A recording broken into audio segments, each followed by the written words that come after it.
আজকে আপনাদেরকে দেখাবো পৃথিবীর সবথেকে মজার পিঠার রেসিপি। হ্যাঁ, আমার কাছে মনে হয় এটাই পৃথিবীর সবথেকে মজার পিঠা।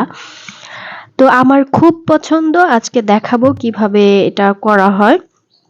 তো এই যে হচ্ছে গরুর মাংসের শুটকি, এগুলো আমি রোদ্রে শুকিয়ে রেখেছিলাম।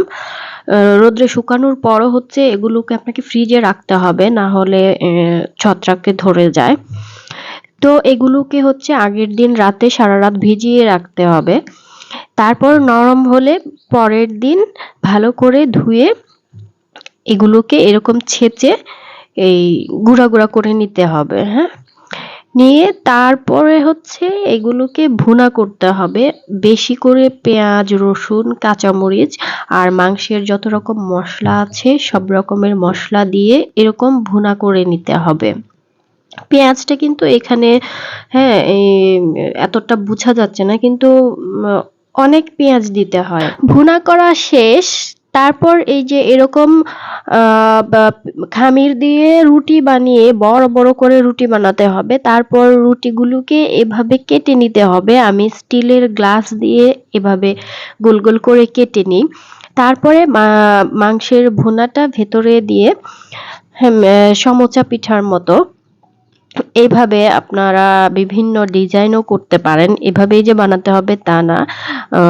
পুরি সিঙ্গারার মতো বানাতে পারেন, সমুচার মতো বানাতে পারেন, আরো বিভিন্ন ডিজাইন করে এটাকে বানানো যায়। তবে এভাবে দিলে হয় কি, পিঠাটা ভালো করে ভাজা হয় আর মাংসের পুরোটা পিঠা জুড়ে থাকে আর কি।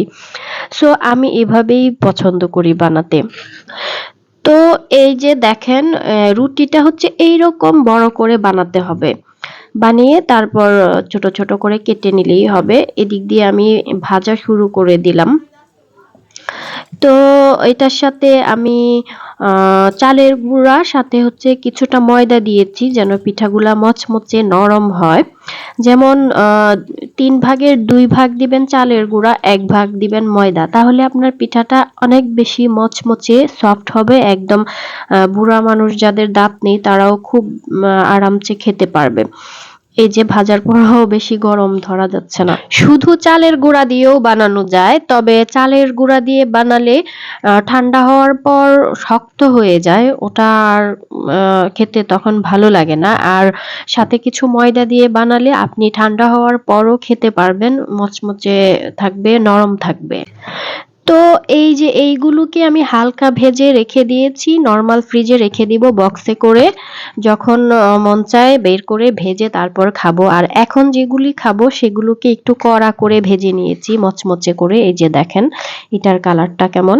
তো এই ছিল গরুর মাংসের শুটকি দিয়ে পিঠা রেসিপি।